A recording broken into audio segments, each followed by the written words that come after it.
They didn't just doubt him. They said it clearly: a Navy SEAL is nothing after war. And this time, those words came from his own family. No arguments, no explanations. He quietly returned to an old roadside station no one wanted. A place that seemed worthless. Yet it was where his grandfather once started from nothing. And strangely, the dog beside him never hesitated, as if it knew he was never useless. Day by day, he didn't try to prove anything. But the people who turned their backs began to look again. Before we begin, tell me where you're watching from, and don't forget to like and subscribe to help us reach 1,000 followers, so we can keep sharing meaningful stories. Now, let's begin. The road into Hollow Creek did not welcome people. It tolerated them. It stretched out in long, quiet lines beneath a pale northern sky, bordered by pine trees that stood too still, as if they had learned long ago that movement only drew attention. The asphalt was cracked in places, patched in others, and dust lifted behind Ethan Cade's truck like something reluctant to follow. Inside, there was no music, no voice, just the steady hum of the engine and the faint shift of breath beside him. Bruno sat in the passenger seat. 6 years old, German Shepherd.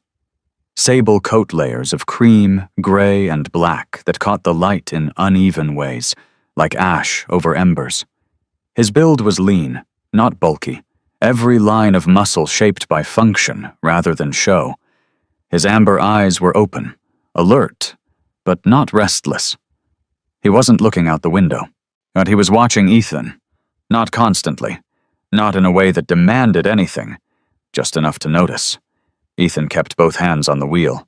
His fingers were steady, but the skin across his knuckles carried old stories, small scars, faint lines, the kind that didn't fade because they weren't meant to. He was 35, but the years had settled into him differently. He stood about 6 feet tall, his body lean and tightly built, not exaggerated, not for display. Just efficient.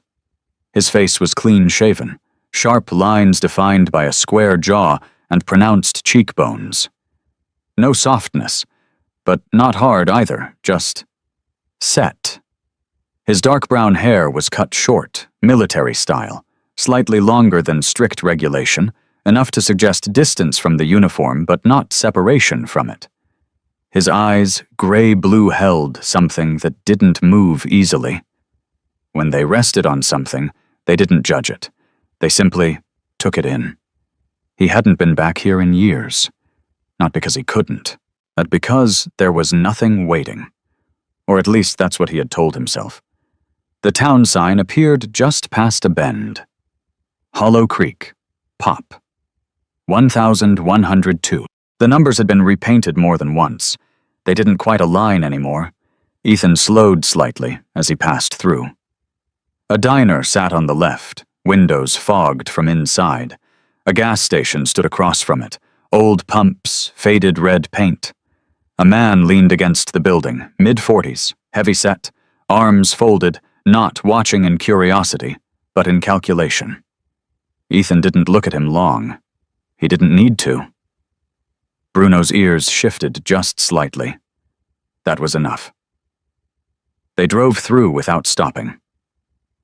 The road narrowed again as it climbed toward the edge of town, where the old route split away from the newer highway. The main road curved east clean, maintained, alive with movement.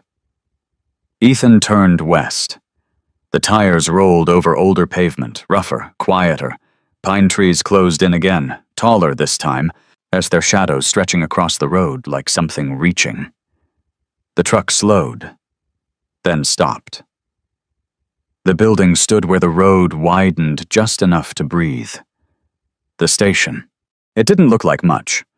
A low structure of wood and faded siding, the paint worn thin by years of weather.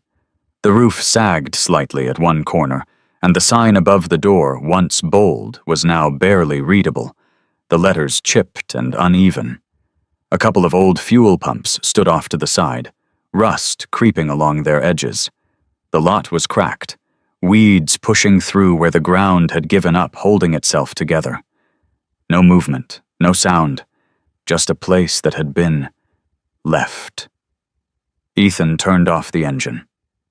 Silence settled in. He sat there for a moment, hands still on the wheel, eyes forward. "This is it," he said, more to the space than to the dog. Bruno didn't move. Then, slowly, the dog stood, stepping down from the seat with controlled precision. His paws hit the ground with soft, measured impact. He didn't rush, didn't explore. He walked straight toward the front of the building, and stopped, right in front of the door. Ethan watched him. That wasn't curiosity, that was position. He stepped out of the truck, boots landing on gravel with a dull crunch. The air was colder here, sharper, carrying the scent of pine and something older wood. Dust. Time. He moved closer. Bruno didn't look at him, just kept his gaze fixed on the door. Ethan reached into his jacket and pulled out the envelope. Thick paper, official. The edges already softened from being handled more than he'd admit. He unfolded the document again, though he didn't need to. Property transfer. Ethan Cade. Location. Former Cade roadside station signed. Filed. Final. There was no mistake. Behind it, folded once more, was the letter. He hadn't read it again since the first time. Didn't need to. Still, he opened it. The handwriting was uneven in places, but deliberate. "They'll think I left you nothing." Ethan's jaw tightened slightly. "That's fine. Oh, they've always taken what was easy." The wind shifted, brushing lightly against the side of the building. Bruno's ears flicked. Ethan continued. "I started here when I had less than you do now." A pause. Ethan could almost see it. An older man, standing in this same spot, looking at the same broken boards, the same empty road. "They said I wouldn't last." He exhaled slowly. Of course they had. Maybe they'll say the same about you. Ethan let out a faint breath that might have been a laugh if it had been warmer. Good. The word lingered. This place isn't for someone who needs to win fast. It's for someone who doesn't leave.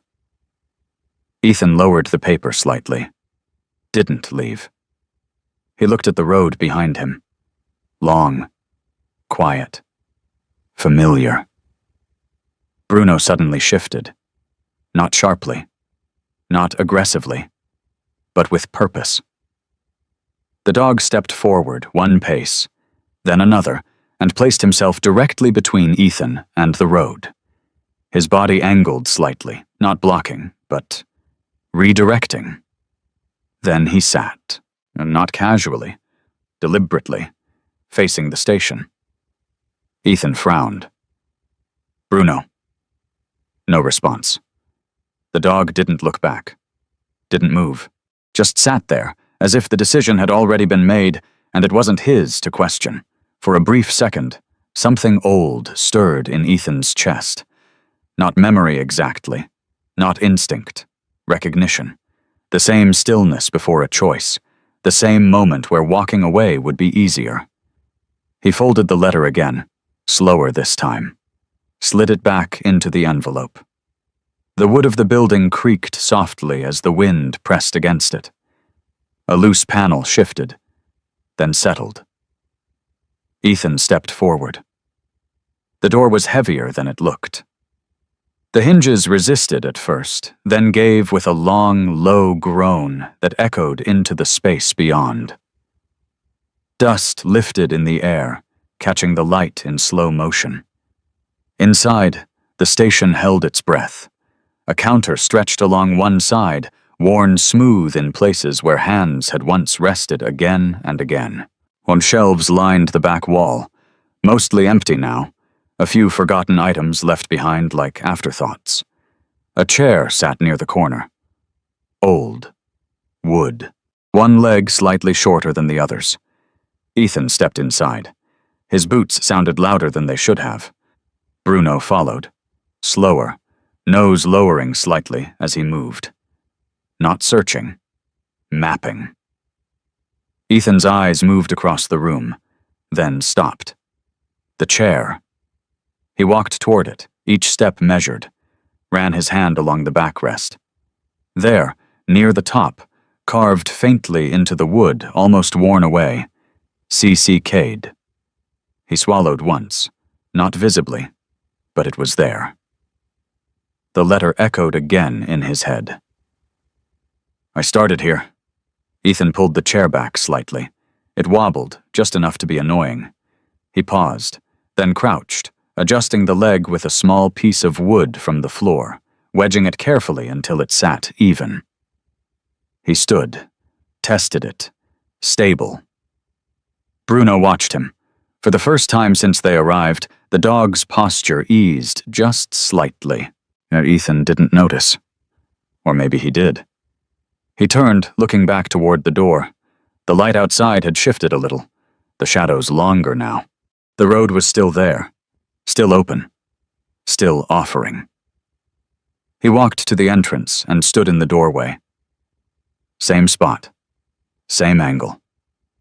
The wind moved through the trees again, carrying the faint sound of something distant, a truck, maybe, far off on the old route. Ethan rested one hand against the frame. Didn't step out. Didn't step back. Just stood there. And for the first time in a long time, he didn't feel the need to leave. Morning did not arrive all at once in Hollow Creek. It seeped in slowly, like light, unsure if it was welcome. Ethan Cade was already awake when the first pale gray pushed through the broken edges of the window. He hadn't slept much. Not because the place was uncomfortable, he had slept in worse, colder, louder places, but because silence here felt different. It didn't press. It waited. He sat on the floor near the counter, back against the wall, boots still on. The old wood beneath him carried a faint chill, but his body didn't react to it. Years of training had taught him how to exist without comfort. Bruno lay a few feet away. The German shepherd's body was stretched out, but not relaxed. His head rested on his paws, ears tilted just enough to catch any change in sound. His breathing was slow, even. Resting, but never off duty. Ethan watched him for a moment. "You ever actually sleep?" he muttered. One ear flicked. That was answer enough. Outside, a distant engine rolled across the old road, faint but steady. Not close, not stopping, just passing through. Ethan stood, joints moving with controlled stiffness, and stepped outside. The air was sharper this morning, carrying the scent of pine and damp earth. The kind of smell that settled into clothes and stayed. The station looked worse in daylight.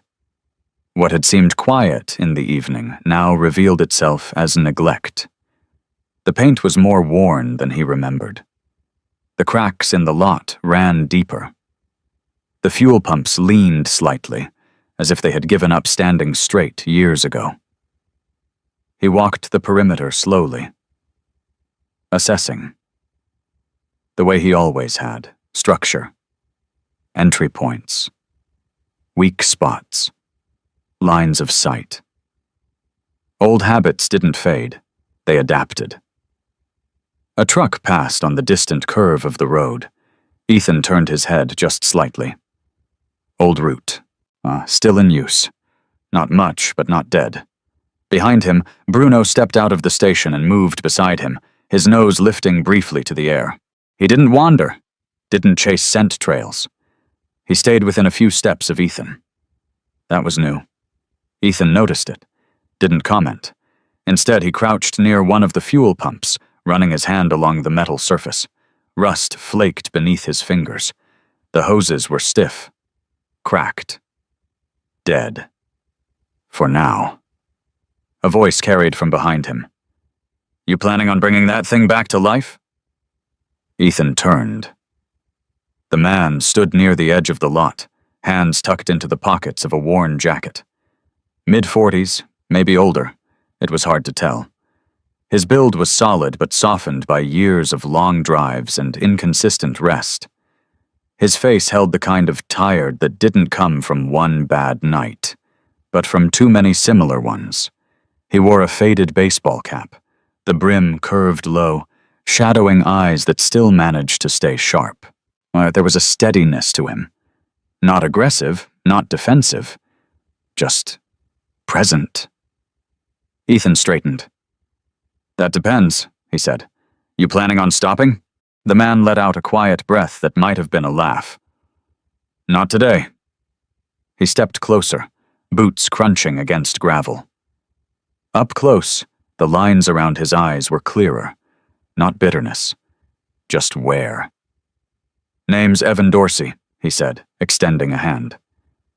Ethan looked at it for a second, then shook it. "Ethan." Evan's grip was firm, but not testing.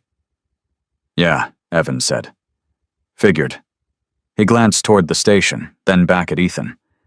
"Your grandfather built this place," he added, "back when this road actually meant something." Ethan didn't respond immediately. "I heard." Evan nodded, as if that was enough. "He didn't start with much," he continued. "Just coffee, gas, and a reason for people to stop. That was enough back then." Ethan's gaze drifted to the road again. "And now?" he asked. Evan followed his line of sight. "Now, people don't stop unless they have to." A pause. "But they still come through," Evan added. "Trucks, mostly. Guys avoiding the tolls. Folks who know the old ways are still faster sometimes." Ethan took that in. Not a solution, but a piece.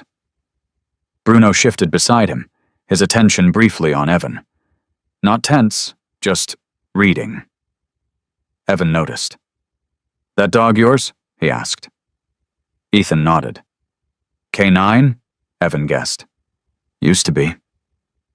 Evan studied Bruno for a moment longer, then gave a small nod. "Yeah," he said quietly. "That tracks." The wind picked up slightly, pushing a loose sign against the side of the building with a hollow tap. Evan glanced toward it.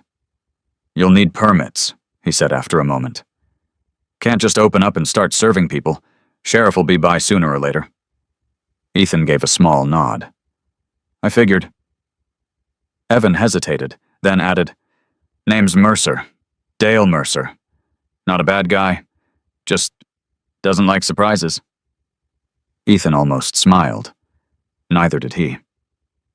Evan stepped back, and adjusting his cap. "Well," he said. "Good luck with it." He turned, walking toward his truck parked down the road. Before climbing in, he paused and looked back. "One more thing," he said. Ethan waited. "People didn't stop here because it was convenient," Evan said. "They stopped because your grandfather made it worth it." He held Ethan's gaze for a second longer. "Don't mix those up." Then he got into his truck and drove off, the sound fading into the distance. Ethan stood there for a while. Bruno moved first. He walked toward the road, stopping just at the edge where gravel met asphalt. His posture shifted slightly forward, ears angled, eyes focused on something Ethan couldn't see. Not danger, not curiosity. Something else. Ethan followed, standing a step behind him. "You see something?" he asked quietly. Bruno didn't respond, just watched. The road remained empty. Wind moved through the trees. Nothing. Ethan exhaled slowly. "Yeah," he murmured. "Me neither." But he didn't move away immediately. Neither did Bruno. A faint sound broke through the quiet. Not from the road, from behind them. A soft creak. Ethan turned sharply, instincts snapping into place before thought could catch up. The station door left slightly ajar shifted inward. Slow, deliberate. There was no wind strong enough to do that. Bruno reacted instantly. Not barking, not lunging. He stepped between Ethan and the doorway, body low, muscles tight, a quiet, controlled tension building beneath his coat. Ethan's hand moved instinctively toward his side, where a weapon would have been years ago. Now, there was nothing. Just him. The door stopped moving. Silence returned. Ethan waited. 1 second. 2. 3. Nothing came out. No movement. No sound. Bruno held position for a few moments longer, then slowly, carefully, his posture eased. Not fully. Just enough. Ethan stepped forward, pushed the door open. Inside, everything was exactly as it had been. Dust. Stillness. The chair. Plus the counter. Nothing disturbed. He stood there, listening. There was no presence, no threat, just space. He exhaled. Old hinges, he said under his breath. Bruno didn't move, didn't agree, didn't disagree. Ethan stepped back outside. The moment passed, but it didn't disappear. He returned to the lot, scanning the ground, the pumps, the structure again, but this time with a different weight behind his focus. Not just repair. Possibility. He crouched near the base of the building, checking the foundation. Solid enough. Weathered, but holding. Workable. Everything here was workable. That was the problem. Nothing was easy. He stood, brushing dust from his hands. The road stretched ahead again, long and quiet. A truck appeared in the distance, moving slowly along the curve. Ethan watched it. It didn't turn, didn't slow, just passed. He nodded once to himself. Not yet, he said quietly. Bruno returned to his side, sitting down without command, facing the road, waiting. Ethan looked at him, then back at the station. You're not leaving, he said. It wasn't a question. Bruno didn't respond. Ethan let out a slow breath. Yeah, he muttered. Me neither. The wind moved again, softer this time, brushing past the building and carrying with it the faint echo of something older voices, maybe, or memory, or just the sound of a place that had not forgotten what it once was. Ethan turned back toward the station. There was work to do, not because it would succeed, not because it made sense, but because it was still there. And for now, so was he. The first real day of work began without announcement. No milestone, no decision spoken out loud, just movement. Ethan Cade stepped out of the station just after sunrise, sleeves already pushed to his forearms, breath steady in the cold northern air. The sky held that pale, washed-out blue that came before the sun fully committed to the day, and the trees stood in their usual silence, tall and indifferent. Bruno followed a step behind. The German Shepherd moved differently this morning, not tense, not alert in the way he had been the day before, but focused. His nose dipped occasionally toward the ground, catching faint traces of scent carried overnight. His amber eyes moved slowly, deliberately, tracking space more than objects. Ethan grabbed the loose board leaning against the wall and set it down beside the entrance. But the door didn't sit right. It wasn't just the hinges, it was the frame. Warped. Subtle, but enough to matter. He crouched, running his fingers along the wood, feeling the uneven edge. His movements were efficient, practiced, not because he had done this exact task before, but because he had done enough things like it. Adaptation. That was the skill that stayed. Bruno settled a few feet away, lowering himself onto the ground, but not fully resting. His head remained up, ears angled, watching the road. Ethan noticed. Nothing yet, he said under his breath. Bruno didn't move. Ethan worked. The first few hours passed without interruption. Nails pulled, wood adjusted, Hinges tightened. The sound of metal against wood echoed softly through the stillness, blending with the occasional whisper of wind through the trees. Time stretched differently here. There was no clock, but Ethan felt it anyway, through the rhythm of his breathing, the weight of each motion, the slow shift of light across the ground. At some point, a vehicle passed. He didn't look up. Neither did Bruno. The truck didn't slow, didn't stop, just continued on, leaving behind a faint trail of dust that settled slowly across the lot. Ethan stood, rolling his shoulders once. The door sat straighter now. Not perfect, but better. He stepped back, testing it. Open, close, no drag, no resistance. He nodded once. Workable. He moved on to the next problem. The counter inside. It had been solid once. You could see that in the way the wood had worn smooth in some places, uneven in others, shaped by years of hands resting, sliding, tapping. Now it leaned slightly to one side, the weight uneven. Ethan braced one hand against it and pushed. It shifted. Too easily. He crouched again, checking the base. Loose joints, old fasteners. Time had done what time always did. It had taken something stable and made it uncertain. He reached for a tool from the small pile he had gathered, was adjusted, tightened, reset. Bruno stood and moved closer this time, stepping inside the station. His paws made soft sounds against the wooden floor, each step placed carefully, as if the space itself required a certain respect. He paused near the chair, the same chair Ethan had fixed the night before. He lowered his head, sniffed once, then lifted it again. Not curiosity. Recognition. Ethan glanced at him. "You remember something?" he asked quietly. Bruno didn't respond, just moved on. The day continued like that. Small fixes, quiet progress, no reward, no sign that anything had changed. And yet, something had. Around midday, Ethan stepped outside again, wiping his hands against his pants. The sun had climbed higher now, though it gave little warmth. The air remained sharp, cutting just enough to keep the body awake. A truck approached from the curve. Slower this time. Ethan noticed immediately. Bruno did too. The dog stood, their posture shifting. Not aggressive, not defensive, just attentive.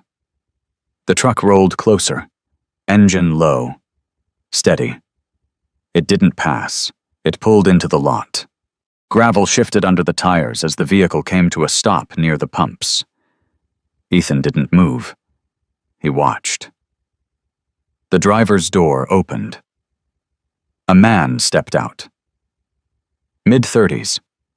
Tall, but not imposing. His frame was lean, built from repetition rather than intention-long hours. Consistent work, not much rest. His face was clean, though rough around the edges, skin marked by wind and sun. Light stubble lined his jaw, not maintained, just present. His eyes moved first, quick, scanning, then settling on Ethan. "You open?" he asked. His voice carried a slight rasp, the kind that came from too many hours behind the wheel and not enough water. Ethan shook his head once. Not yet. The man exhaled through his nose, glancing back at the road. "Figures," he muttered. He hesitated, then stepped closer. "Name's Caleb," he said. "Ran low on fuel earlier than I thought." Ethan nodded toward the pumps. "Those aren't running." Caleb followed the gesture, then looked back at Ethan. "Yeah, I got that." A pause. Then quieter. "Got anything? Coffee? Water?" Ethan considered it for a second, then turned. "Come inside." Caleb followed. His movements were cautious, not because he felt threatened, but because he wasn't sure what to expect. His eyes took in the space unfinished repairs, tools, dust, the slow evidence of something being rebuilt. He nodded slightly. "Better than I thought," he said. Ethan poured water from a container into a metal cup and handed it over. Caleb took it, drank. Slow, like he wasn't in a hurry to leave just yet. Bruno watched him, not tense, but aware. Caleb noticed. "That dog always look at people like that?" he asked. "Only when he's not sure," Ethan replied. Caleb smirked faintly. "Fair enough." Caleb set the cup down on the counter. It made a small sound. Not loud, but enough. Bruno's head snapped toward the back of the station. Instant, sharp, different from before. This wasn't curiosity. This wasn't routine awareness. This was certainty. His body went still. Completely still. Ethan saw it immediately. Felt it. That shift. That line between normal and not. "What is it?" he asked quietly. Bruno didn't move. Didn't bark. His gaze locked onto the dark hallway behind the counter, the narrow passage Ethan hadn't touched yet. Caleb followed the line of sight. "There's something back there?" he asked. Ethan didn't answer. He stepped forward. Slow. Controlled. Every sense narrowing. The hallway was dim, light barely reaching past the first few feet. The air felt cooler there, heavier, as if it had been left undisturbed longer than the rest of the building. Ethan stopped at the entrance. Listened. Nothing. He took another step. The floor creaked softly beneath him. Still nothing. He turned slightly, glancing back. Bruno hadn't moved. Caleb hadn't either. The moment stretched. Then a small sound. Not from the walls, not from the floor. From above. A faint shift, like something settling in the ceiling. Ethan looked up. Wood. Old. Expanding. Contracting. Temperature. He exhaled slowly. "Structure," he said under his breath. Bruno held his position a second longer. Then, gradually, the tension eased. Not gone, but reduced. Ethan stepped back into the main room. Caleb let out a breath he hadn't realized he was holding. "Place has a personality," he said. Ethan didn't argue. Caleb picked up the cup again, finishing the last of the water. He set it down more carefully this time. "I'll swing back through," he said after a moment. "Once you're up and running." Ethan gave a small nod. "Yeah." Caleb moved toward the door, pausing briefly beside Bruno. The dog didn't react, didn't acknowledge, just watched. Caleb gave a faint smile. "Guess I passed," he said. Then he stepped outside, climbed into his truck, and drove off. The sound faded. Silence returned. Ethan stood there for a moment longer, then turned back to the counter. There was still work to do. He picked up his tools again, adjusted the base, tightened the joints, set the structure. Bruno moved back to the doorway, sitting in his now familiar place facing the road, watching, waiting. The sun began its slow descent. Light shifted. Shadows stretched. Another vehicle passed. Didn't stop. Ethan didn't look up this time. He didn't need to. Not yet. He finished the last adjustment and stood, wiping his hands once more. The station wasn't fixed, not even close, but it was changing. And for the first time since he had arrived, that change wasn't just something he could see. It was something he could feel. He stepped outside. Bruno remained at his side. The road stretched ahead. Still quiet. Still uncertain. But no longer empty. Ethan looked at it for a long moment, then nodded. Just once. "Not today," he said quietly. But there was no frustration in it. No doubt. Just time. And for now, that was enough. The change didn't announce itself. It didn't arrive with noise or numbers or anything measurable. It showed up quietly, in the space between one day and the next, in the way a place begins to feel. Used again. Ethan Cade noticed it in the ground first.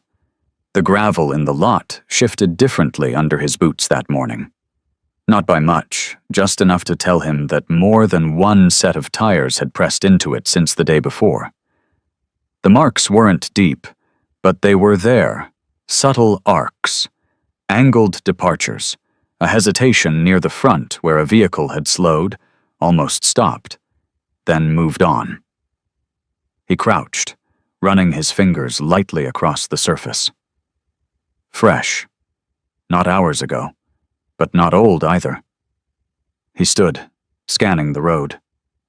Nothing. The same long stretch of quiet asphalt, disappearing into the trees. Bruno stepped beside him, his head lowered slightly as he sniffed the ground near the tire marks. His tail remained still, not raised, not tucked, neutral. Focused. He came back, Ethan said quietly. Bruno didn't look up. Didn't need to. The day unfolded slowly. Ethan moved through the station with a steady rhythm now, no longer searching for where to begin. He had already begun. Now it was about continuing. He replaced a broken panel near the side wall, adjusting each nail with careful precision. The work wasn't perfect, but it was honest.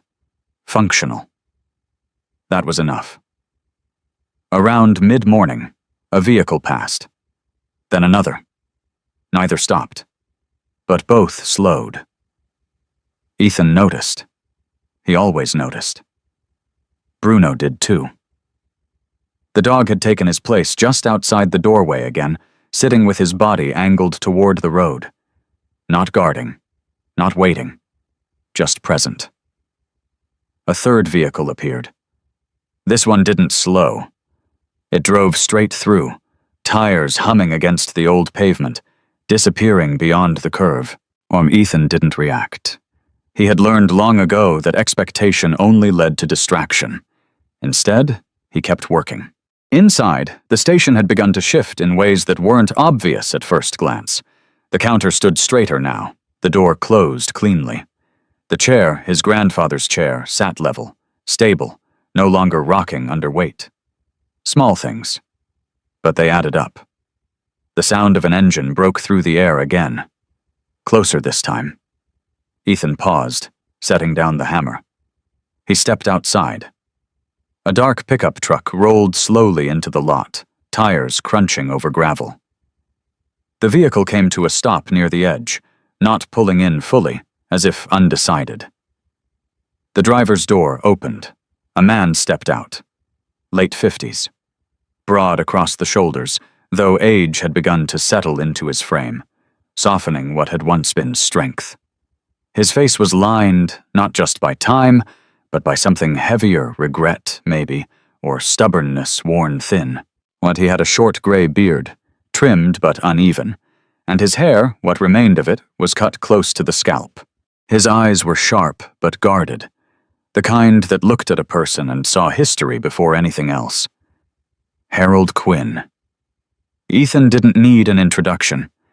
They stood there for a moment, the space between them carrying more weight than words could hold. Harold glanced around the station, taking in the changes. "You've been busy," he said. His voice was low, rough, like it hadn't been used for anything important in a long time. Ethan nodded once. "Fixing what's broken." Harold let out a faint breath through his nose. "Plenty of that around here." A pause. His gaze shifted to Bruno. The dog was already watching him. Not aggressively, but not welcoming either. There was a stillness in Bruno's posture that hadn't been there with Evan, or Caleb. Harold noticed. "Dog doesn't like me," he said. Ethan shrugged slightly. "He doesn't like what he doesn't trust." Harold's jaw tightened just a fraction. Smart animal, he muttered. He stepped closer, boots grinding into the gravel. You planning to open this place again? He asked. That's the idea. Harold glanced back toward the road, then at the pumps. You're wasting your time. The words came flat, not loud, not aggressive, just certain.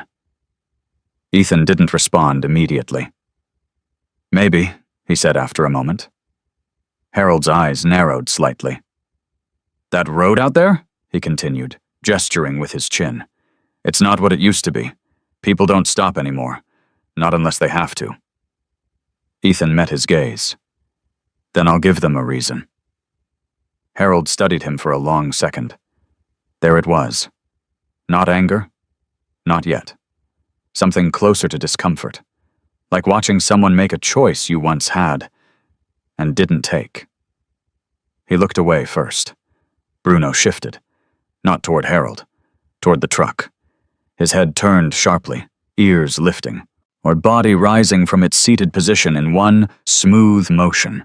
His gaze locked onto the rear of the vehicle. Ethan followed the line. The truck bed, covered, nothing visible. Harold frowned. What? He asked. Bruno took one step forward, then stopped, completely still. A low sound built in his chest. Not a growl, not fully, but something deeper. Controlled. Warning.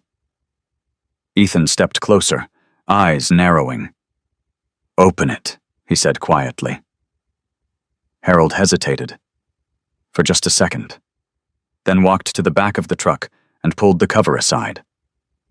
Inside. Nothing. Empty. Old tools. A rusted chain. A spare tire. Harold looked back at Ethan. Happy? He asked. Ethan didn't answer. He was watching Bruno. The dog's posture eased slowly, tension draining from his body in measured increments. Not fear, not threat. Just something that had been there and wasn't now. Bruno stepped back, returning to his place near the doorway. Ethan exhaled once. Old scent, he said. Harold gave a short, humorless laugh. Yeah, he said. This place is full of that. He let the cover fall back into place. The moment passed, but like the others before it, it didn't disappear. Harold walked back toward Ethan, stopping a few feet away. You think this is going to work? He asked. Ethan didn't answer right away. He looked at the station. The door, the counter inside, the road beyond. I think it's still here, he said. Harold's expression shifted slightly. That's not the same thing. No, Ethan agreed. It's not. Silence settled again. Harold shoved his hands into his jacket pockets. You know why he left this to you? He asked suddenly. Ethan's gaze flicked back to him. Because no one else wanted it, Harold said before Ethan could respond. The words hung there. Simple. Clean. Incomplete. Ethan didn't react. Not outwardly. Harold watched him, waiting for something, a denial, maybe, or anger. He got neither. Instead, Ethan turned and walked back toward the station. The conversation was over. Or maybe it had never really started. Harold stood there for a moment longer, then shook his head slightly and turned away. He climbed back into his truck, the engine starting with a low rumble. Before he pulled out, he looked once more at the building, then at Ethan. There was something in his eyes now, not agreement, not acceptance, but something quieter, something unsettled. He drove off without another word. The dust settled slowly behind him. Ethan remained where he was, just inside the doorway. Bruno sat beside him. The road stretched out again. Unchanged. And yet, not the same. Ethan rested his hand briefly against the doorframe, feeling the grain of the wood beneath his fingers. Worn, but holding. He looked out at the empty road. "They'll come," he said quietly. Bruno didn't respond. But he didn't move away either. The wind shifted. The trees whispered. And for the first time since the station had been left behind, someone had come back and looked at it like it mattered. Even if they didn't admit it, Ethan stepped fully inside again, picking up the hammer from where he had left it. There was still work to do. And now, there was something else. Not hope, not yet, but resistance. And sometimes, that was enough to begin. The wind carried sound differently that afternoon. Not louder, not clearer, just closer.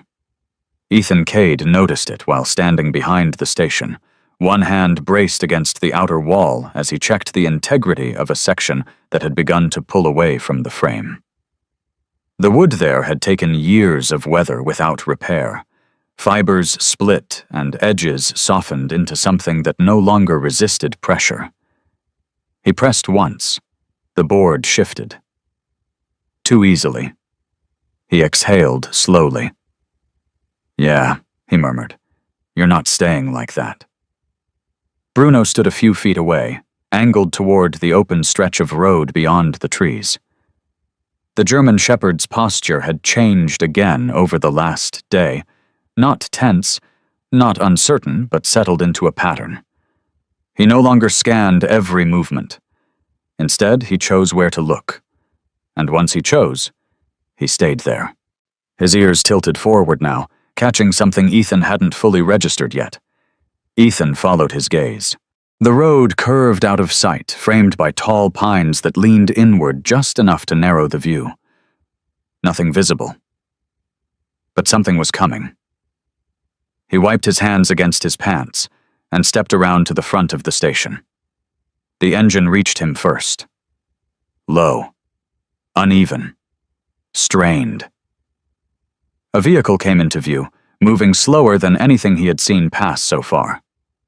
A small sedan, older model, paint dulled by years of exposure, one headlight slightly dimmer than the other. It pulled into the lot. Not smoothly. There was hesitation in the way it rolled forward, like the driver wasn't sure if they should be there. The engine cut. Silence returned. Ethan stood near the doorway. Waiting. The driver's door opened. A woman stepped out. Mid-30s, maybe a little older. Tall in a way that wasn't imposing, just stretched by time and responsibility. And her frame was slim, not from intention but from necessity, someone who didn't always eat when she should. Her dark hair was pulled back loosely, strands escaping around her face, catching the light in uneven lines. Her skin carried the pale tone of someone who spent more time inside than out, but the edges of her hands were rough, calloused lightly, like she did work that didn't get acknowledged. Her eyes, brown, steady, tired, moved quickly over the station, then settled on Ethan. There was caution there, not fear, not yet. "Are you open?" she asked. Her voice was soft, but not weak, controlled, like she had learned to keep things measured even when they weren't. Ethan shook his head once. Not officially. She nodded slightly, as if she had expected that answer. "I don't need much," she said. "Just a place to sit for a minute." Ethan stepped aside. "Doors open." She hesitated, then walked past him. Bruno shifted as she entered, him standing now, watching her carefully, not blocking, not approaching, just present. She noticed him. "That's a big dog," she said quietly. "He listens," Ethan replied. She gave a faint, tired smile. "That's more than most people." Inside, she moved toward the chair. The chair. Ethan watched as she reached it, pausing just before sitting, as if something about it mattered more than it should. Then she lowered herself slowly, carefully, like she hadn't rested in a while. Ethan turned toward the small storage area, grabbing a bottle of water. He handed it to her without a word. She took it. "Thank you." She drank slowly, not rushing, like she was trying to stretch the moment. Ethan leaned against the counter, watching the space, not her. "What happened to your car?" he asked after a moment. She glanced toward the window. "Overheating," she said. "Been doing it for a week. I kept thinking it'd hold." A small pause. "It didn't." Ethan nodded. That tracked, and he pushed off the counter. "I'll take a look." Her eyes lifted slightly. "You don't have to. I know." He stepped outside before she could finish. Bruno followed. The hood of the car was warm when Ethan lifted it. Heat rose in a soft wave, carrying the faint smell of coolant and worn metal. He scanned quickly. Hose worn. Clamp loose. Not catastrophic. Yet. He adjusted what he could with the tools he had. Movements precise, efficient, not rushing, not guessing. Fixing. Behind him, the woman stepped out, standing a few feet away. "My name's Mara," she said. Ethan didn't look up. "Ethan." She nodded, though he didn't see it. Bruno moved suddenly, not toward the road, not toward Mara, toward Ethan. The dog stepped in close, almost pressing against his side, something he hadn't done before. His body angled inward, not outward, his focus shifting, not scanning the environment, but anchoring. Ethan froze for a fraction of a second. That wasn't a warning posture. That wasn't alert. That was grounding. He glanced down. Bruno's eyes met his, steady, unmoving. For a brief moment, the world narrowed. The sound of wind, the distant hum of another passing vehicle. Mara shifting her weight behind him. All of it faded. There was just that look, and something in it that Ethan hadn't felt in a long time. Not tension, not readiness, something else. He blinked. The moment passed. Bruno stepped back, returning to his usual position. Ethan exhaled slowly, turning back to the engine. He tightened the last clamp and lowered the hood. "It'll hold," he said. "Not forever, but enough." Mara stepped closer. "How much?" Ethan shook his head. "Nothing." She frowned slightly. "That doesn't make sense. It doesn't have to." She studied him for a second longer, then nodded. "Okay." She didn't argue, didn't push, just accepted it in a way that suggested she didn't always get to. She reached into her car and pulled out a small bag, worn at the edges, then walked back toward the station. Ethan followed. Inside, she paused near the counter, then looked around the space again. "It's quiet here," she said. Ethan leaned against the wall. "Yeah." She set the bottle down. "Feels like it's waiting," she added. Ethan didn't respond. Because that was harder to deny.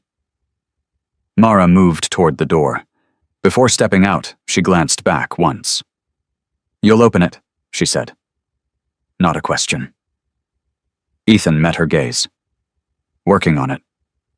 She nodded, then left. The car started.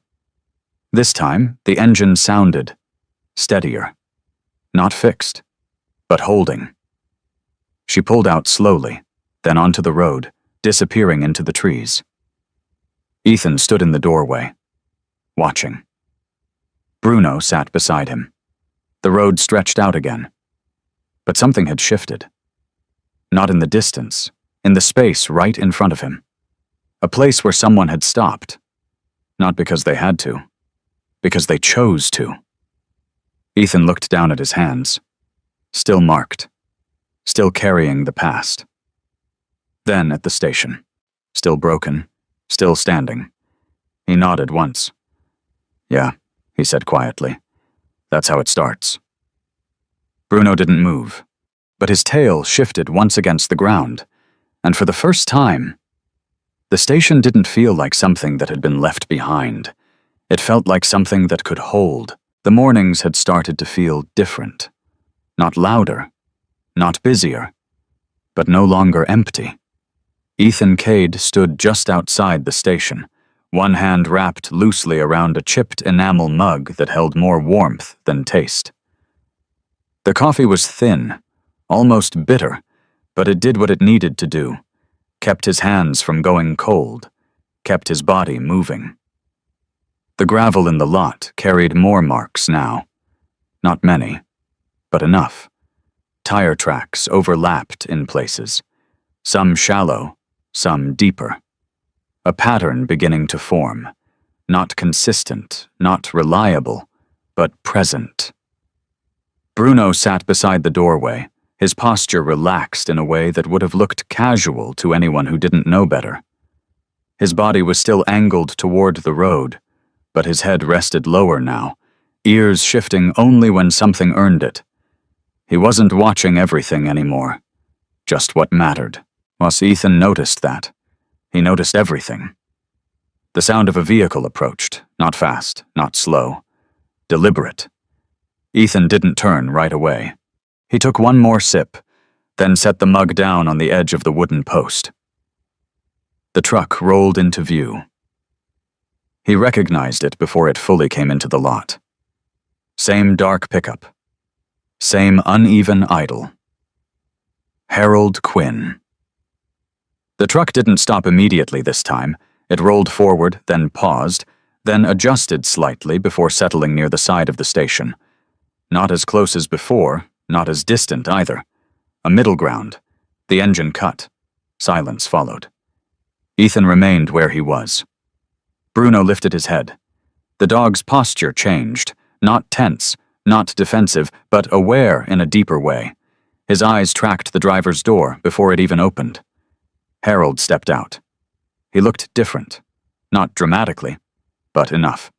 His shoulders seemed lower, as if something he had been carrying had shifted position, not gone, just moved, and his clothes were the same. Worn jacket, heavy boots, jeans that had seen more years than they should have, but there was less certainty in the way he wore them now. His eyes met Ethan's, and held, longer than before. "I heard you fixed someone's car," Harold said. His voice carried across the space between them, quieter than it had been the last time. Ethan didn't react immediately. "Needed fixing," he said. Harold nodded once. Like that made sense. Because it did. He took a few steps closer, stopping just outside the edge of the lot where gravel gave way to packed dirt.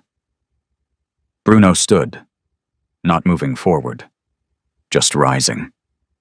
His body aligned with Ethan's position, slightly ahead, slightly angled, watching. Harold noticed. Again. "That dog still doesn't like me," he said. Ethan's expression didn't change. "He doesn't forget easy." Harold let out a slow breath. "Yeah," he said. "Neither do I."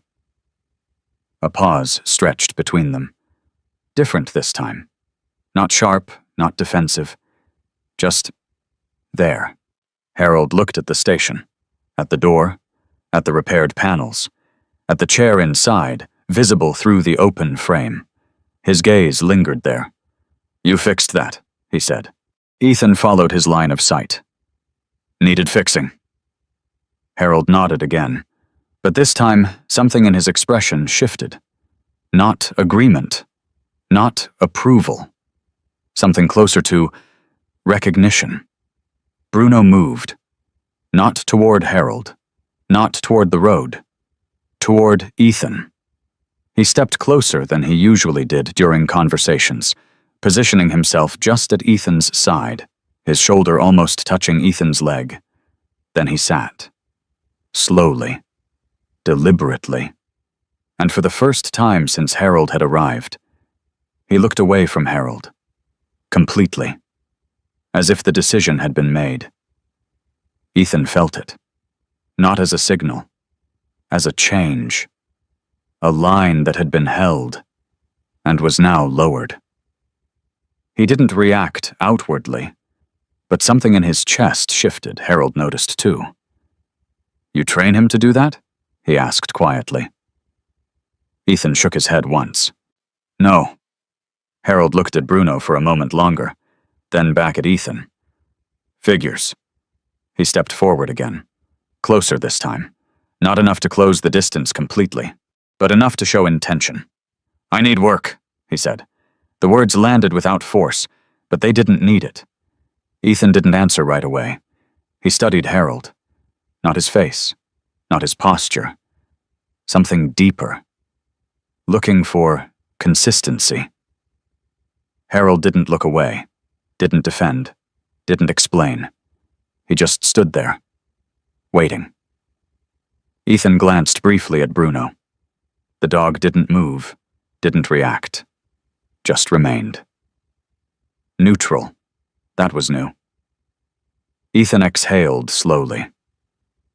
"What kind of work?" he asked. Harold shrugged slightly. "Whatever needs doing."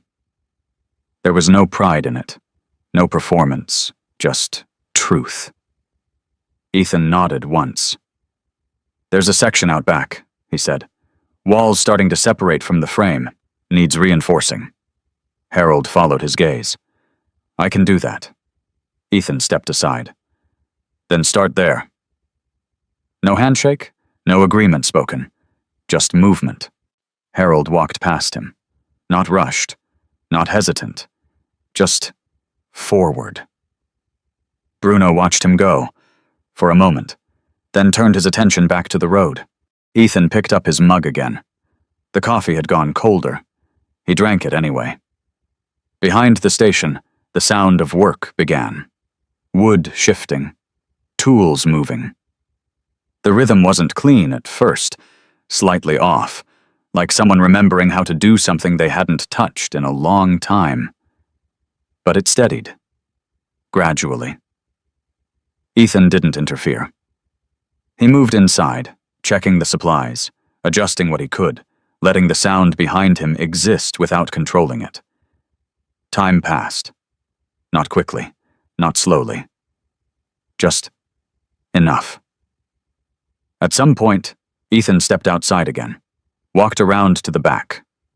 Harold was there, crouched near the wall, sleeves rolled up, hands dirty from the work.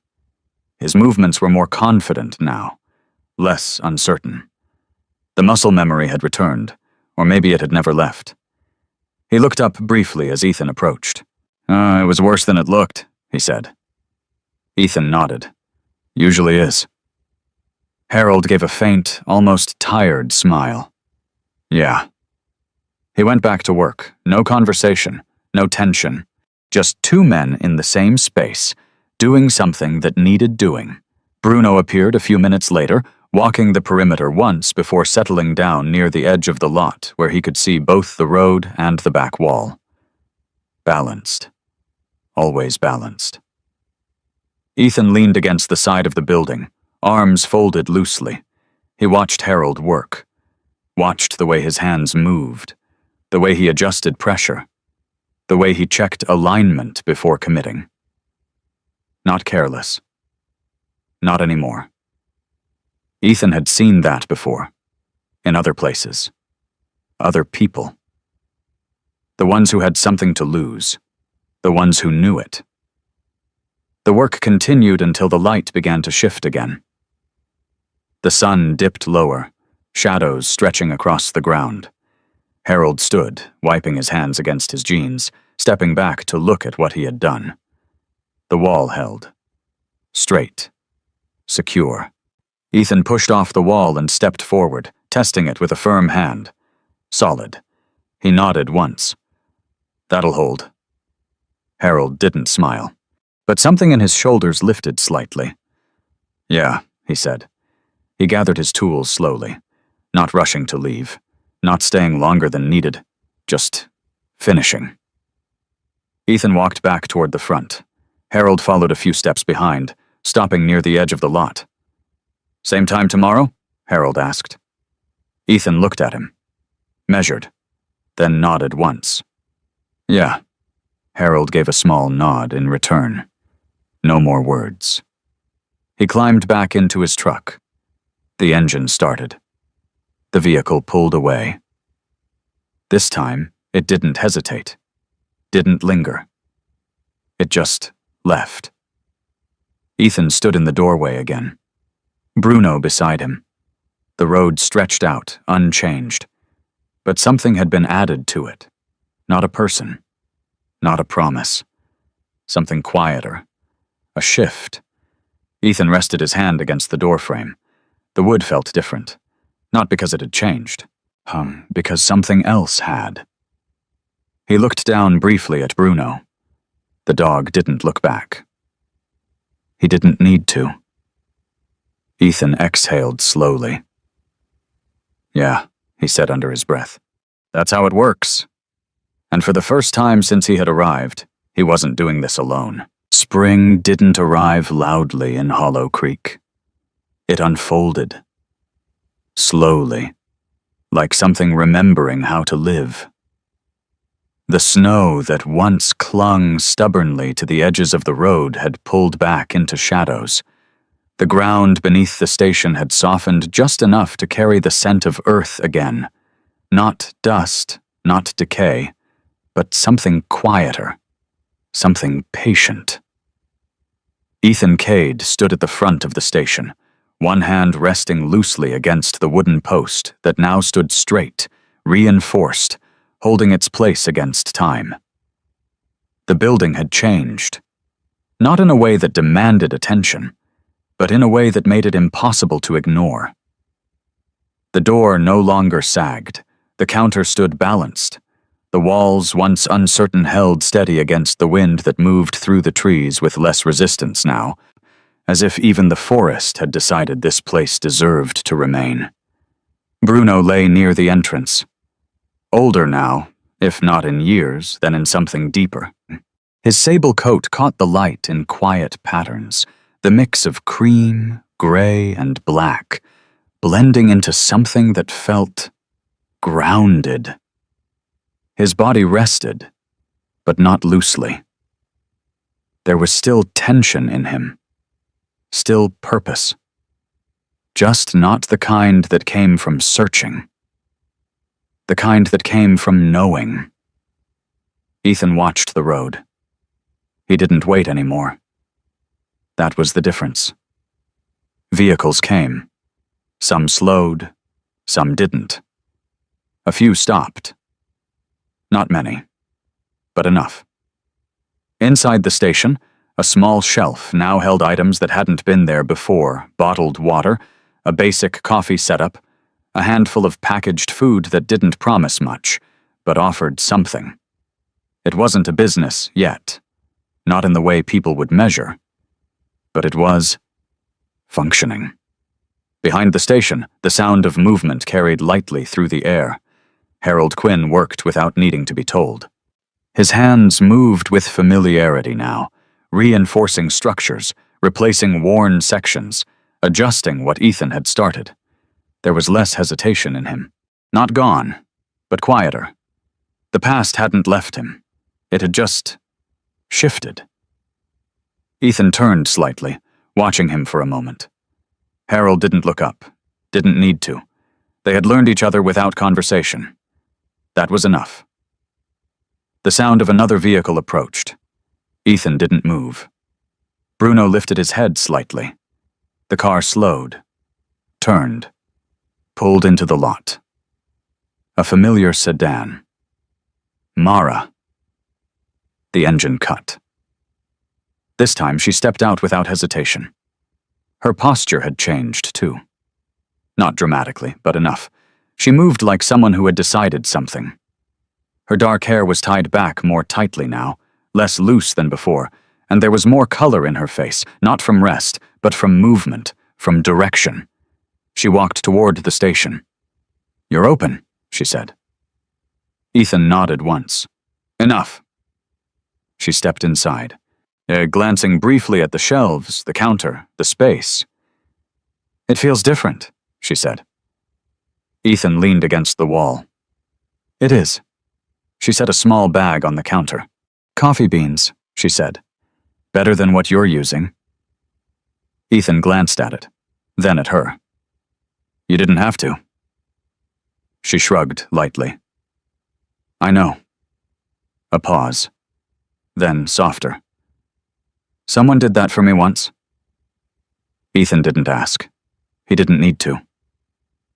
Bruno stood and moved inside, settling near the doorway again, watching both the road and the room with quiet balance. Mara reached for the chair. The same chair.